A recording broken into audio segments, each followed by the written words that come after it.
শ্রীলঙ্কার বিরুদ্ধে ঘোষিত ভারতীয় টি-20 দল থেকে বাদ পড়েছেন ঋতুরাজ গায়কোয়াড়। আর এই ঋতুরাজ গায়কোয়াড়ের বাদ পড়ায় অসন্তুষ্ট ক্রিকেট প্রেমীরা।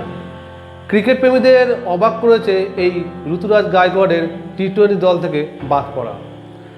বর্তমান আইসিসি টি-20 র্যাঙ্কিংয়ে ঋতুরাজ গায়কোয়াড় অষ্টম স্থানে অবস্থান করছেন।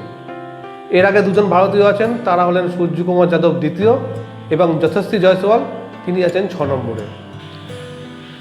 ঋতুরাজকে যে পজিশনেই খেলানো হয়েছে তিনি সেই পজিশনেই রান করেছেন। তাকে ওপেনিংয়ে খেলানো হয়েছে, তিনি রান করেছেন। তাকে 3-এ খেলানো হয়েছে, তিনি রান করেছেন। তাকে 4-এ খেলানো হয়েছে, তিনি রান করেছেন।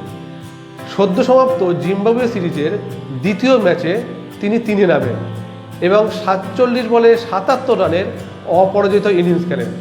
এরপর তৃতীয় ম্যাচে তাকে 4-এ নামানো হয়, তিনি 28 বলে 49 রানের ইনিংস খেলেন। এরপর তো পঞ্চম ম্যাচে গিয়ে তার আর দলে জায়গাই হয়নি। এর আগে বিশ্বকাপের পূর্বে এটা অস্ট্রেলিয়া সিরিজ হয়েছিল, সেই অস্ট্রেলিয়া সিরিজে গুয়াহাটিতে এই ঋতুরাজ অস্ট্রেলিয়ার বিরুদ্ধে সেঞ্চুরি হাঁকান। যেখানে রিয়ান পরাগ দলে জায়গা পায়, সেখানে ঋতুরাজ গায়কোয়াড়ের দলে জায়গা না পাওয়াটা দুর্ভাগ্যজনক।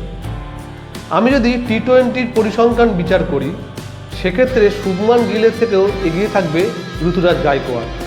অবশ্যই শুভমান গিল একজন অসাধারণ খেলোয়াড়, তারপরও যদি আমি টি-20 পরিসংখ্যান বিচার করি দুজনের মধ্যে, সেক্ষেত্রে শুভমান গিলের থেকে অনেকটাই এগিয়ে ঋতুরাজ গায়কোয়াড়।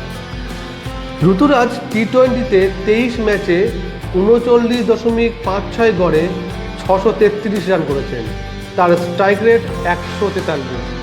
সেখানে শুভমান গিল টি-20তে 19 ম্যাচে 29.71 গড়ে 505 রান করেছেন, স্ট্রাইক রেট 139.5।